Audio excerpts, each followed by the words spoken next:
A adaptação cinematográfica da prequela de Jogos Vorazes de 2020, que coloca o vilão original como protagonista, está aqui e é mais do mesmo. Será? Este é o Visão Libertária, sua fonte de informações descentralizadas e distribuídas. Descrito como o sonho molhado de um libertário tornado a realidade, a série Jogos Vorazes tem uma ampla gama de fãs. O que parecia uma ideia revolucionária para muitos, acabou não sendo nada de novo no final.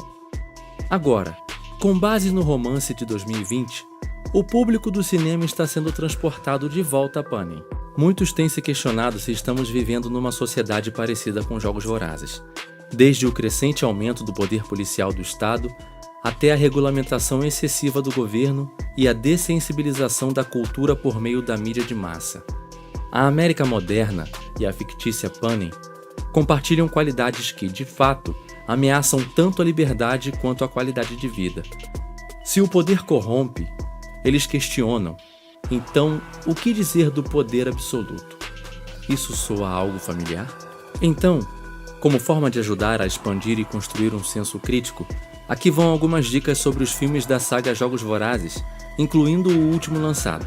O importante para quem assistiu ou irá assistir é analisar o filme de uma perspectiva em que pessoas poderosas podem fazer coisas terríveis em nome da democracia e da ordem.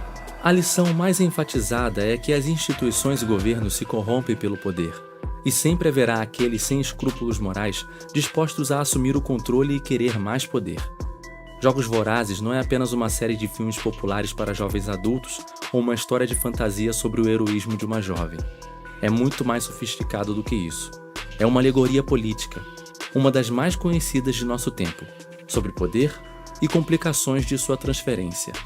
Dessa forma, ele aborda o mesmo terreno intelectual que obras como Política, de Aristóteles, O Príncipe, de Maquiavel e O Poder, de Juvenal, mas de uma maneira mais penetrante para leitores e espectadores, e especialmente relevante para nossos tempos.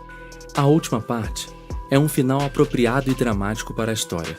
Ela lida com o maior conflito da história, aquele entre liberdade e poder. Aqueles que acompanharam a história até o último filme podem ter pensado que o problema era bastante claro. Um homem, o presidente Snow, detinha todo o poder. Ele era cruel e usava todos os meios para mantê-lo. Ele estava no centro de uma cidade capital que saqueava os distritos de recursos e mantinha o poder através do medo. Se esse fosse todo o problema, a solução seria clara. O presidente Snow teria que ser morto. Com a fonte do problema fora do caminho, tudo ficaria bem. Essa era a visão da heroína Katniss Everdeen, na maior parte da série, e pode-se entender por que ela acreditaria nisso. Snow era uma figura horrenda e era pessoalmente responsável por imensa crueldade e crimes. Ele merecia ser derrubado e a justiça prevalecer. O problema de criar um mundo sem poder, então, é mais complicado do que derrubar o autocrata existente. Em toda situação revolucionária, aqueles mais motivados a alcançar o objetivo são aqueles que buscam deter o poder. Enquanto existir a máquina de violência legal, haverá aqueles que buscam controlá-la. E como Hayek disse, são geralmente os piores que chegam ao topo. Portanto, não são apenas aqueles que governam, mas também aqueles que buscam governar, que constituem uma ameaça à liberdade. É assim que as existências de estados-nação poderosos acabam criando várias camadas de perigo. Katniss aprendeu a grande lição da história.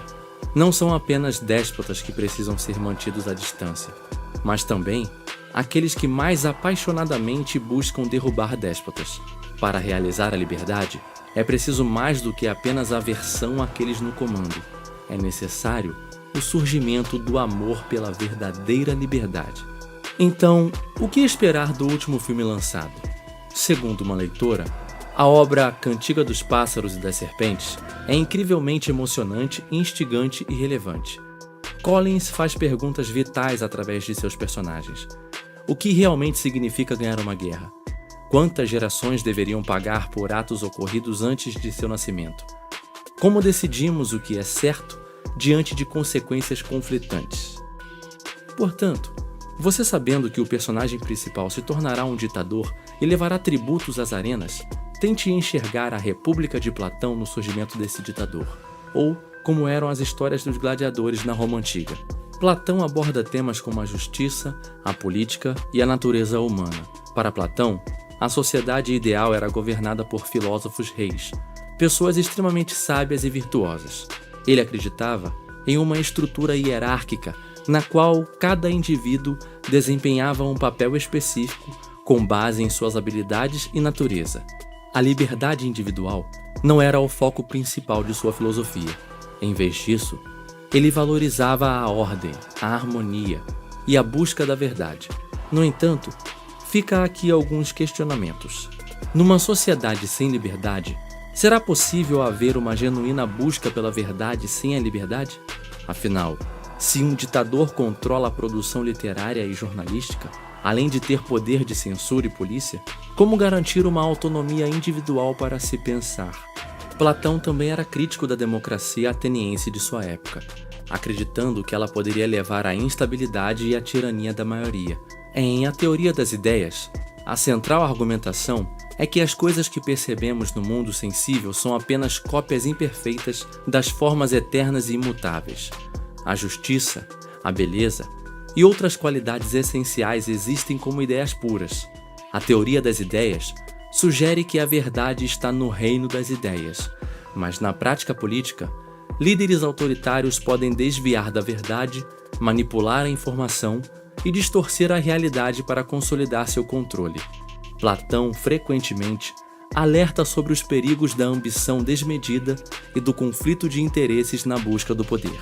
A raiz latina de gladiador é gladius, que significa espada. Gladiadores, homens da espada, eram combatentes armados com espadas, mas também com lanças, adagas e redes. Eles lutavam nas arenas da República Romana tardia e durante a grande maioria do período do Império Romano. O mais famoso de todos os gladiadores romanos foi Espartacus. Os espetáculos mais sangrentos nas arenas romanas, sendo o Coliseu o mais conhecido, não envolviam os gladiadores profissionais. Os combatentes, nesses casos, eram prisioneiros de guerra ou criminosos condenados à morte. Outros eram escravos forçados a lutar até o último suspiro, não apenas contra outros, mas frequentemente contra animais selvagens, incluindo leões, tigres e ursos. Mas havia brechas para que homens livres escolhessem voluntariamente essa vida perigosa, buscando por fama, glória e fortuna.